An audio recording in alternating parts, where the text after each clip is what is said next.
Russia breaking news: in the Black Sea, the Russian Navy is practicing live fire.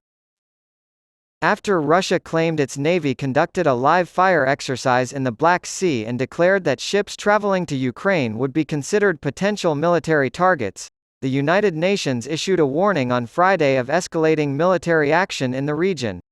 Officials have reported that Moscow has attacked the Black Sea port of Odessa for the fourth night in a row, specifically targeting grain silos. Senior Representative for Political Affairs Rosemary DiCarlo told the UN Security Council, of which Russia is a member, that threats to target civilian vessels in the Black Sea are unacceptable.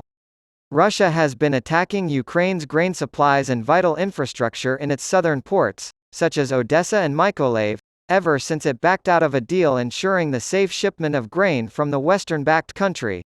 The Russians attacked Odessa with Kalibr cruise missiles from the Black Sea, claimed Oleg Kuiper, governor of the region.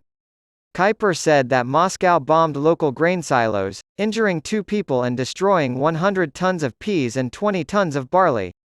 Antonio Guterres, the Secretary-General of the United Nations, has stated that the repercussions of such attacks extend far beyond Ukraine. "We are already seeing the negative effect on global wheat and corn prices, which hurts everyone, but especially vulnerable people in the global south," Guterres said. In a statement condemning the attacks on Odessa, the United Nations Educational, Scientific, and Cultural Organization, UNESCO, said that initial assessments revealed damage to several museums inside the World Heritage property. After a Ukrainian attack this week damaged a bridge connecting annexed Crimea to Russia and killed 2 people, Russian President Vladimir Putin vowed to exact revenge. The Russian Defense Ministry claimed that a vessel carried out live firing of anti-ship cruise missiles at the target ship, in the northwest Black Sea. The target ship was destroyed as a result of a missile strike, the ministry said. The ministry also noted that actions to isolate the area temporarily closed to navigation and also carried out a set of measures to detain the offending ship had been worked out by ships and fleet aviation. There has also been a naval exercise between Russia and China in the Sea of Japan. On Wednesday, the Kremlin declared that it would consider Black Sea-bound cargo ships bound for Ukraine to be legitimate military targets. The Ukrainian government has issued a warning, saying that starting this Friday, it may treat ships bound for Russian ports as carrying military cargo, with all the associated risks. Following Moscow's withdrawal from the deal, Ukraine has stated that it is prepared to maintain grain exports from its southern ports. Kyiv has requested that the United Nations and neighboring countries conduct joint patrols to ensure the safe passage of cargoes. Ukrainian President Volodymyr Zelensky sacked his ambassador to the UK, Vadim Prystaiko, for criticizing the president's handling of a dispute involving British military aid. Prystaiko was fired after he voiced his displeasure with Zelensky's sarcastic response to comments made by British Defence Minister Ben Wallace, who suggested that Ukraine show more gratitude for arms supplies from its allies.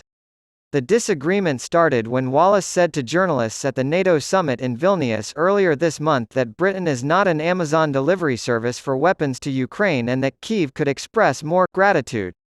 In response, Zelensky held a press conference in which he expressed his frustration at his inability to adequately express Ukraine's appreciation.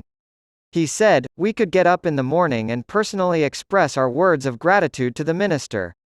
According to the White House, Ukrainian forces have started employing cluster munitions supplied by the United States as Kyiv attempts to gain ground in its sluggish counteroffensive. For the first time this month, the United States government supplied Ukraine with the weapons it needs to help it reclaim territory lost in the first few months of the Russian military operation last year. Many countries have banned the weapons due to the long-term threat they pose to civilians from the hundreds or thousands of small explosive charges they can disperse.